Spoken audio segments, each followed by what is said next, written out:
Hello, welcome to the new camp here in Barcelona, a magnificent setting for tomorrow's Champions League final. The big question, will this trophy be United's? And are we about to witness a little piece of history? It's been 31 years since Sir Matt Busby's team conquered Europe. Get ready for our Rock and Gold Year special, a wonderful, nostalgic look at the sights and sounds of '68. This time around, the double's in the bag again. Manchester United one step away from a unique treble. Alex Ferguson talks exclusively about the biggest challenge of his managerial career. Bayern Munich provide the final hurdle. The German champions are also chasing a trophy hat-trick. Have they got what it takes to stop United? Well, nearly 100,000 fans will fill this famous stadium tomorrow. Terry Venables, once manager here, knows this place better than most. The strange thing is, Terry, it's familiar territory this season as well, for both United and for Bayern. Well, Bayern got a result here which surprised everybody. They won 2-1 and deserved it. And then, of course, we've got Man United, and we've witnessed that game. 3-3, maybe one of the best games of the tournament. And, of course, that meant and spelt Barcelona out of the competition. Yeah, well, we've got lots to look forward to later in the programme, including reports from both the camps. But right now, we're going to turn the clock back to 1968. Terry and I were still playing at that time. And the whole country was on a high.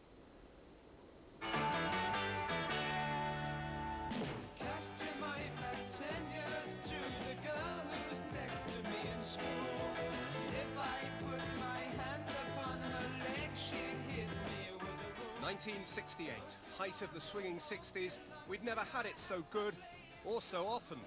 The sexual revolution was hip and happening, and England were champions of the world. It was wonderful. One of the most exciting times of my life, I suppose. And they were very happy days, the days of the Beatles, the days of great music, of people really enjoying themselves. Great hairy days, boy. But with war raging in Vietnam and the atom bomb casting a shadow over the planet, there were people on the streets. They thought it was all over.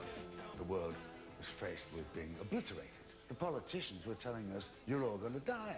Was it the end of the world or the dawning of a new era? And off we go with the next one then, and what a lovely sound this is as well. Radio 1 was in its first year.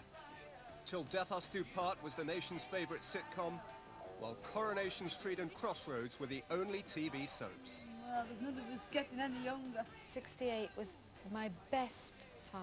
The 60s were my best time ever. The late 60s for young people were very, very liberating indeed. They were very liberating for me. Excellent. I just remember in those days it all being just a holiday, just a wonderful, wonderful experience, happiness. El Beatle, George Best. I would say Best really was my hero, and probably still is in a way. Best off in chase. Can he give Simpson the slip? A shot and a goal! If someone asked me which decade I'd like to live in, that would be it. Best! They were the best of times and the times of best. A tale of one city, one team, Manchester United. They had three world-class players, Best, Law and Charlton, and maybe Stiles and Crerand would in the next echelon. It was full of glamour, you know, big stars. I don't think there was any team in Europe, really, who had as many big stars as United did at the time. With, you know, Law, Best and Charlton were enough. They had some pretty exciting talent at the time, which is, I'm sure, why they were so attractive to an 8-year-old boy like myself.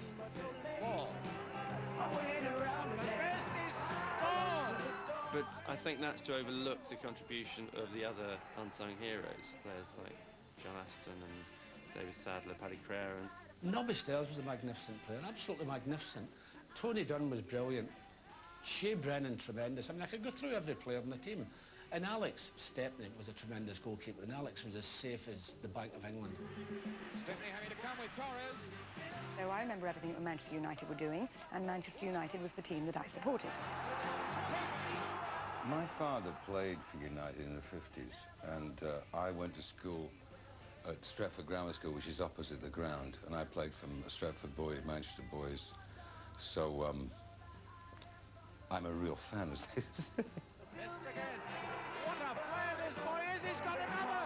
United were sort of pioneering, I think, in those days, because although England had won the World Cup in '66 and Celtic had won the European Cup, no English team had won a European trophy. Matt Busby's players, like those of today, were on a mission.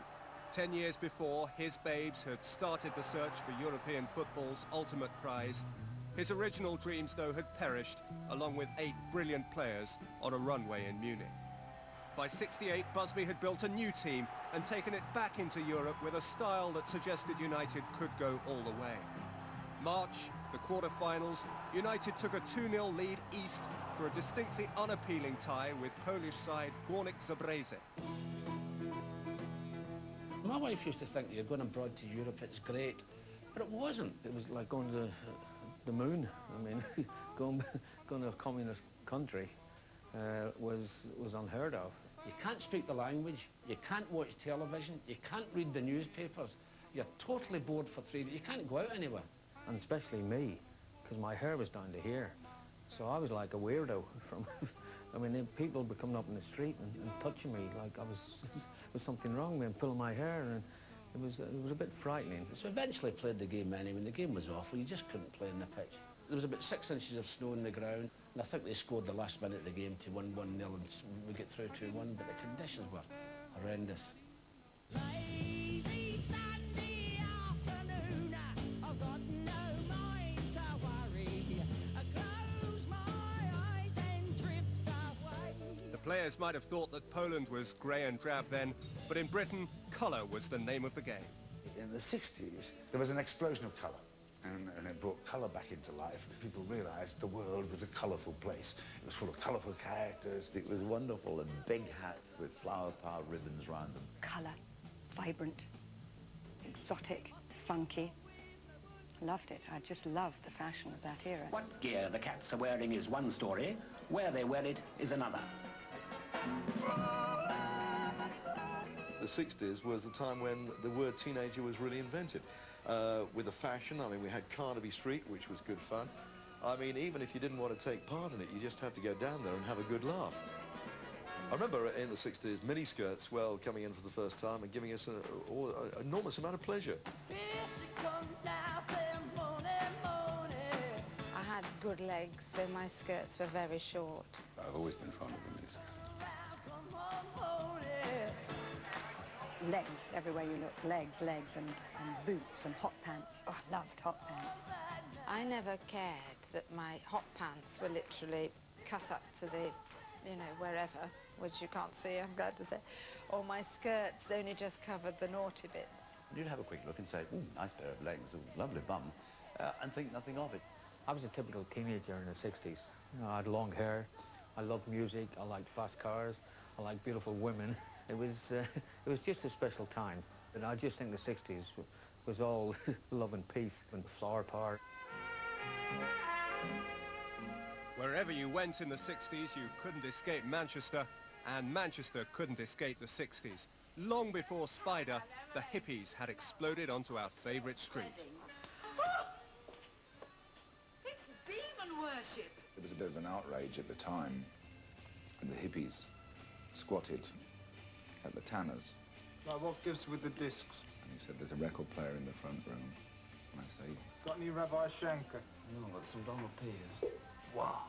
Now, the Manchester United players used to like hanging out with the Coronation Street people. And myself, being in 4 episodes of Coronation Street, I was part of that world for a time. It was a very exciting time. Well, I'll say one thing. It's getting very abstract around here. In real life, Manchester United were now in the semi-finals of the European Cup. They'd drawn their old rivals, 6 times winners, that year's favourites, and a team Busby had always admired, Real Madrid. United were at home in the first leg. At times, the Spanish defence seemed all but impregnable, a fearsome barrier broken down only once. By United's primary source of wit and invention, the dare and the flair of the gifted one. George Best, for me, was an absolute world-class player. An awesome talent. He was so brilliant and so innovative and so quick. There was magic to him. His hat-trick! No! Now! He was two-footed. He was perfectly balanced. He could tackle, he could play in defence, he could score goals, he could make goals. Georgie Best, of course, was the idol of us all, even those that didn't know much about football. Best has taken his shoe off. There's no end to Georgie Best's feat. I really feel honoured to have been of that era and to have been able to see him play. He was a pin-up for an awful lot of people, and my mum and dad adored him. So two dummies and now has made a chance for himself. His hat-trick! I think he was possibly the first of the so-called superstars as we know them today. Georgie, they call you the Belfast boy. But everybody knew who he was. And that's who you wanted to be. He was like your big role model in life. He was like the most glamorous human being on the planet. The George Best factor, it was absolutely incredible. They set the whole new trend, of course, as regards style in football. You know, you grow your hair long, you buy a red shirt, you'd attempt all his dribbling skills and fail miserably. And at the end of the day, we'd buy everything he advertised, from sausages to aftershave. The rumour going round was they had £100 a week he used to get paid. You know, I mean, it was unbelievable, because I think most of our dads got, what, about a tenner a week or something daft like that. I was probably earning about £5,000 a week, but I was spending about 8,000, which is not good. Hey, big spender! Hey, big spender! Someone else flashing their money around that year. Richard Burton bought Liz Taylor the most expensive ring in history. At $305,000, it was a snip compared to the $1 million an American paid for London Bridge.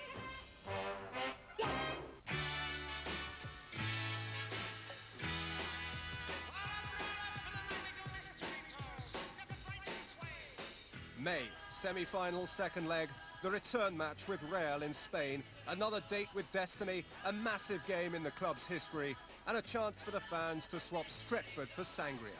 We went on a three-day package to Spain, And the total cost, including the airfare, ticket for the match, and the hotel, 2 nights in the hotel, was £29, probably a week's wages then.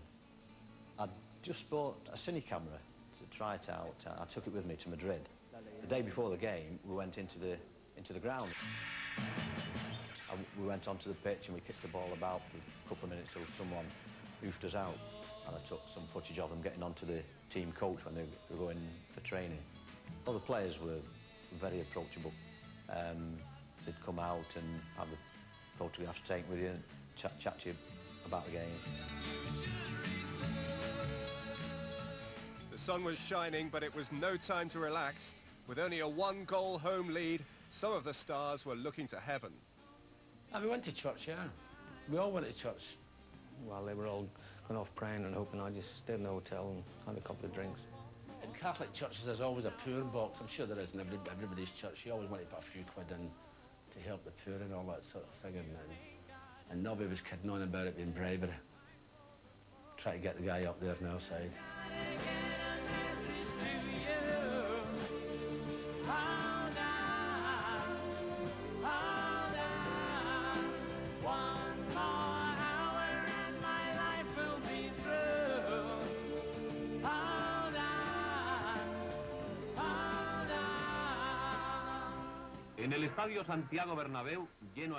Just before kick-off, things didn't look good. Nobby's little bribe wasn't working. Dennis Law was laid up with a leg injury, and Matt Busby recalled veteran Bill Fulks for his 29th European game. Things went from bad to worse. We were being absolutely annihilated. The floodgates eventually opened. Real Madrid scored twice, and I think in about 5 minutes they were 2-0 up. I sat there thinking, if we go in at half-time 2-0 down, 3-0 down, we'll be lucky. You just thought this is just too many goals to claw back. I thought it was all over.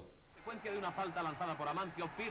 was learning lines for this play, and I said, nothing picks up, I may have to go and learn some lines. I was prepared to work out, I suppose. And the idea of them actually managing to do it was so unlikely. At the interval, United trailed 3-1. In a scenario that has echoed through the 90s, they were making life difficult for themselves.